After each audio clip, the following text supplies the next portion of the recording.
You will become an explorer into the mysteries of life. Why are we attracted to one person and not another? What happens when we confront our darkest fears? Can we ever become young again? What are the limits of human endurance?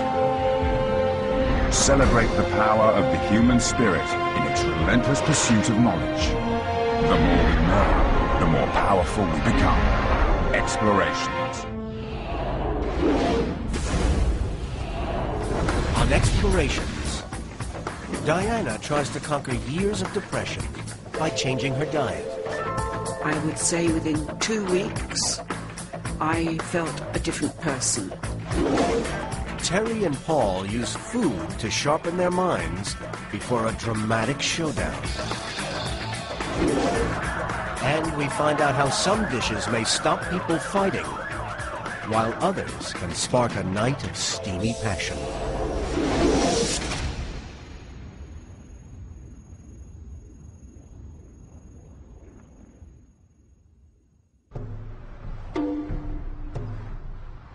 We live in a stressful world, and dealing with everyday life takes its toll on the way we feel. Some people go to doctors for help. Others try less conventional therapies. But the place to find mood-boosting cures could be somewhere completely different. The kitchen.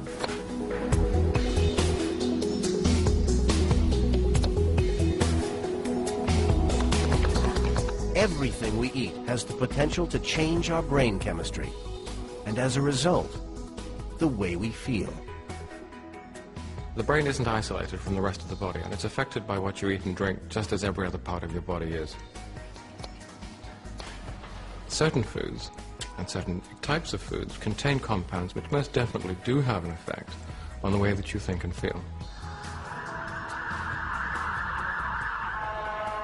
One of these mood foods is so powerful, it could become a secret weapon in the fight against crime.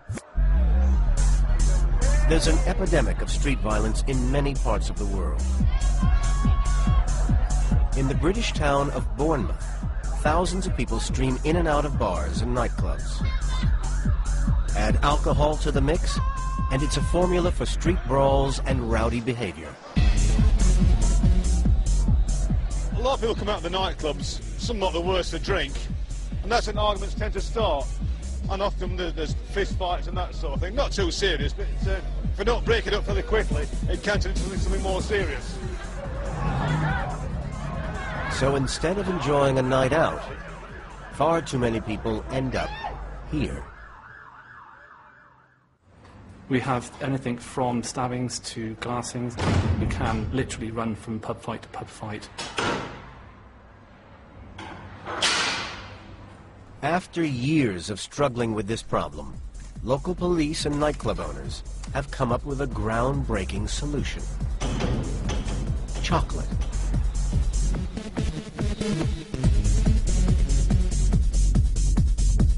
We spoke to the pubs and clubs themselves, because obviously it does affect their business. And they came up with an excellent idea of giving out chocolate at the end of the night. Tonight, this extraordinary new way of tackling violence will be tested for just the second time anywhere in the world. By 1:30 a.m., people are starting to go home. Time to unveil the secret weapon.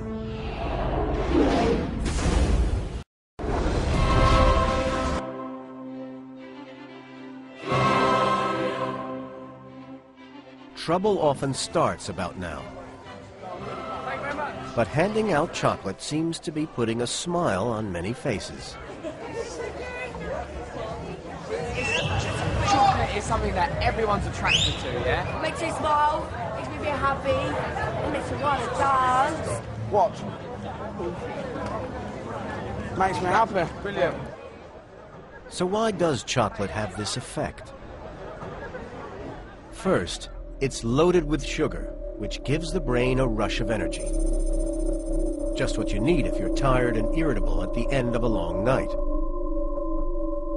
Chocolate also contains a natural ingredient which may cause the brain to release feel-good chemicals called endorphins. Add a delicious taste, and you've got a potent mood lifter. But can chocolate actually cut crime? The initial results have been dramatic.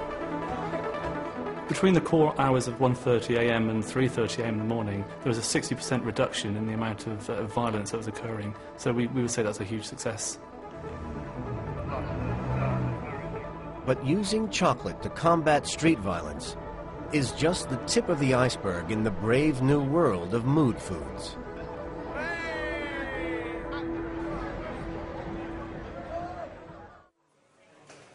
Some experts believe all food rich in carbohydrates, like cake, rice, and pasta, can make us feel relaxed and happy. But foods rich in protein, like fish and meat, have a different effect. They make us feel alert and focused. This distinction could have profound consequences. Imagine you're heading for a showdown, where split-second decisions have dramatic results. Eating the right meal beforehand could make all the difference. These two men have agreed to test this theory.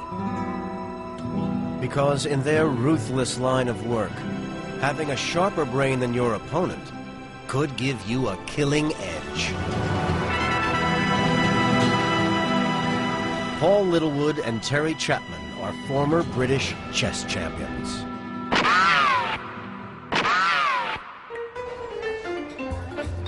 They've agreed to test the effect of two contrasting meals at a top London restaurant. Prosciutto and artichokes for Paul. But it's tagliatelle with an asparagus fonduta for Terry. Paul's meal is designed to boost his mental alertness. It's loaded with protein in the form of red meat. This should sharpen up his brain. But Terry eats a heavy meal packed with carbohydrates. It should make him feel happy, but also so relaxed he becomes drowsy. It's not long before the contrasting mood food effects seem to be kicking in. I don't feel over full. I'm raring to go and raring to play Terry this afternoon. Just right now, I feel like stretching out in the sun and having a nice snooze, frankly. But there's no chance of that, because now it's time to test the effects of the two different meals. Paul and Terry play a tense match in which they each have just half an hour to make their moves. It's soon clear that Terry, who overdosed on carbohydrates, is struggling against the clock. He's taking far too long to make his decisions.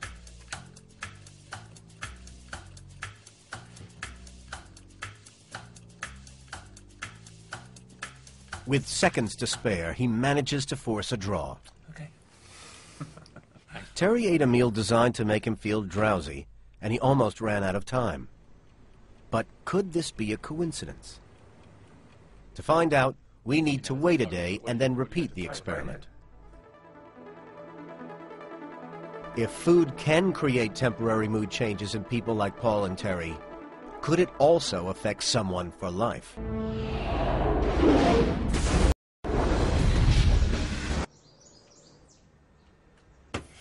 Diana Ralston is an artist who for decades suffered from serious depression. Her problem started with the birth of her daughter. After I had Jane, my character completely changed. I'd lost all confidence, all belief in myself. It was every mother's nightmare. She had severe postnatal depression and couldn't look after her child. It went to oblivion. I really didn't know what I was doing. I didn't know what I was doing. Diana was sent to the hospital, and Jane was taken away from her for 9 months. Doctors gave her prescription drugs, but she didn't fully recover. For years, depression set her apart from other people. I had terrible exhaustion, lack of concentration, no motivation, not wanting to go out, just existing, hoping to get better. In 1999, a friend mentioned that a nutritionist might be able to help. So I was at that stage when I thought, I'll try anything. Diana went to the Brain Bio Center at the Institute for Optimum Nutrition. Okay, Diana, She booked a session with Lorraine Peretta, a leading expert in the way food affects the mind. Can you give me an idea of what you eat throughout the day? And just start with breakfast. For Lorraine, the first step is to analyze her patient's eating habits. Blood and urine tests also help her identify nutritional imbalances. Using this information, she recommends a strict new diet.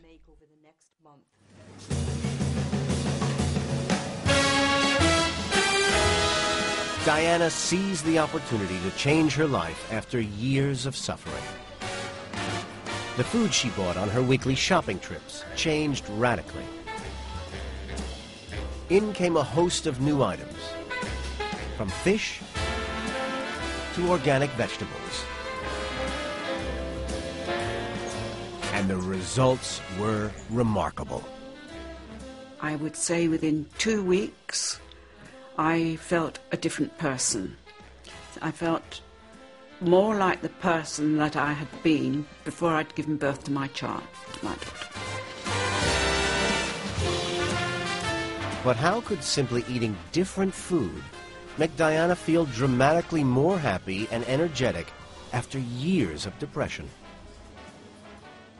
There were some foods in her diet that were actually draining her brain power, and there were some foods missing from her diet that could have given her brain a boost.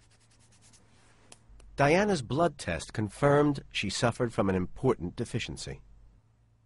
Her key imbalance was in a neurotransmitter called histamine, and we needed to raise this level in order for her depression to lift. We did that through nutritional supplements. But these pills were just part of the story. Diana was also told to eat more of a key brain food found in oily fish.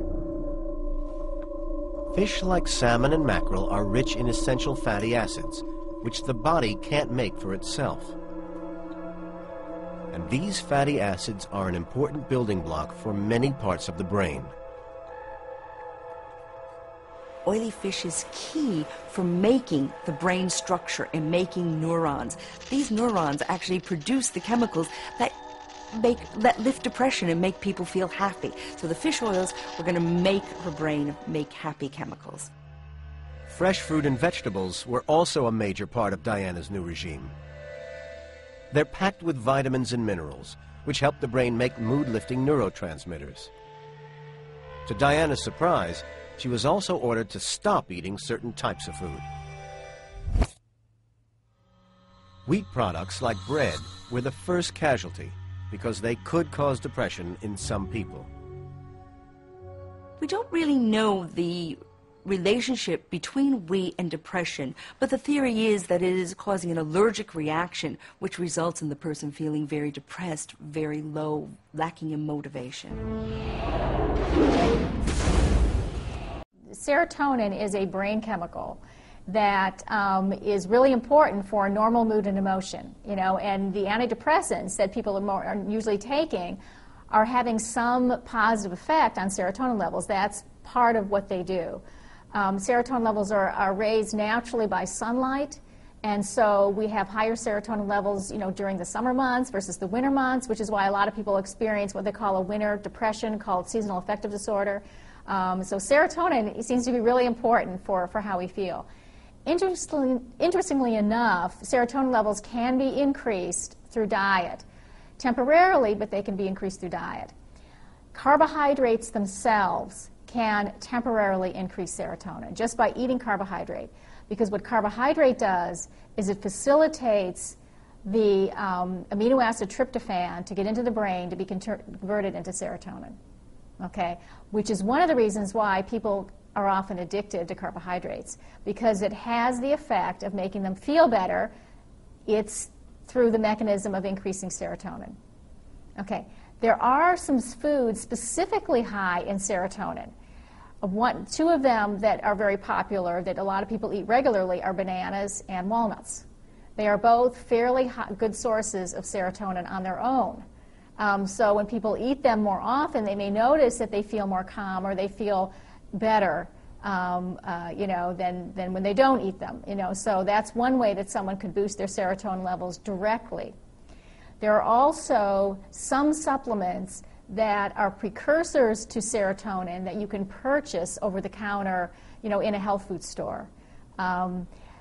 All the vitamins are kind of coenzymes, and they can help, with increasing serotonin. Vitamin B6 and vitamin C, in particular, are important for converting tryptophan, the amino acid, into serotonin.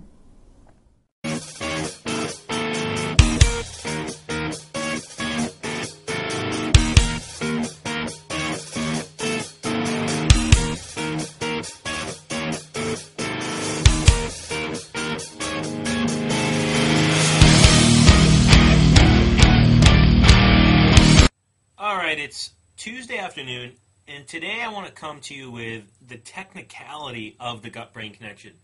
I've done videos before on the gut-brain connection, its correlation with serotonin, benzodiazepines, painkillers, your immune system, how all these things are housed in what's called your enteric nervous system. So as Metchnikoff said in the early 1900s, fix your gut, fix your health. And that death begins in the gut. So today what I want to do, and you can see by this picture, that by looking at maybe the part of your small intestine, you can understand everything that I've talked about in regards to serotonin.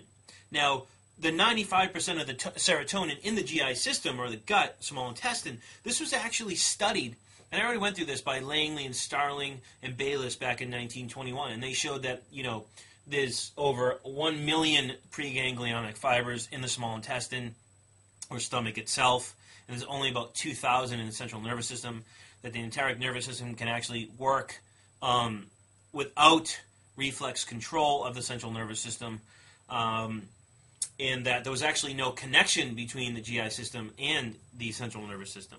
So, I've talked about all these things, but now I want to show you the technicality, because everyone says, well, yeah, serotonin is produced in the gut, but why? And let's look at how it's produced. So if you look at this picture in front of you, now this is a picture of your small intestine basically, and what you're looking at is what are called the EC cells, the enterochromaffin cells. Now a lot of this stuff is technical, but the bottom line is you need to know function in order to know dysfunction. So what happens when we eat food? We eat it, goes into the mouth, which has to be an alkalinic pH, goes down the esophagus, through the cardiac sphincter into the stomach, which has to be acidic pH. You have pepsin, HCl, on and on. It makes its way to the small intestine, which is a alkalinic pH. Now, when it makes it to the small intestine, that acidity signals certain enzymes from the pancreas and et cetera, to be released. Well, how does food cause serotonin to be released, and why? So you can see the bolus of food up top there. It hits the villi and microvilli in the concentric folds, which are the absorptive parts of the small intestine. So what it does is it hits this part of the small intestine, and this signals these certain cells they're called the enterochromaffin cells, or we'll call them E cells. It signals these cells to release 5-HTP. So what happens is this 5-HTP enters what's called the lamina propria, and you can see that. It's kind of like the top part of your small intestine, per se, layer-wise. So the 5-HTP enters the lamina propria because you've eaten food, and it encounters terminals of basically internal sensory neurons. Now what happens is these internal sensory neurons basically contain receptors for 5-HTP. And these receptors project into the mucosa, or the submucosal layers, and you can see that's kind of the second and third layers, and all the way down into what's called the myenteric ganglion, or what is called the Auerbach's plexus. Well, this Auerbach plexus, or myenteric ganglion, basically causes the peristalsis, or the initiation of peristalsis through reflex control in the small intestine. So, why is that important? I might have lost some of you, but if you're still here, great. The importance of this is 95% of the serotonin is housed in the gut. It acts as a neurotransmitter and a signaling mechanism. What the bottom line is, the serotonin that's produced in your gut actually is used to increase peristalsis in the GI system. Now, I'm not going to go into diet and all these things, but just understand that it's used for peristalsis, and at the same time, the most important, and this is probably over 90% of it, serotonin acts as more of a go-between mechanism, keeping the brain in tune of what is going on in the gut all the time. So, and that's 90% of it. And that street is more one way, meaning gut to the brain and not brain to the gut. So, hopefully you've learned something quick. Hopefully you understand the why behind the gut-brain connection, but it's food that stimulates the EC cells to basically connect with intrinsic sensory receptors that help with peristalsis and signal the brain to what's going on. So a lot of the times you see people taking SSRIs, they're depressed, could be emotional, but at the same time they have severe gut dysfunction. They're taking these SSRIs and it's making it 10 times worse. So the key to this is understanding, but understand that from our perspective, fix your gut, fix your health. And that if most of the serotonin in your body, because 5-HTP is a precursor to that, is produced in your GI system, why are we focusing on the brain? Why are we focusing on the effect and not the cause?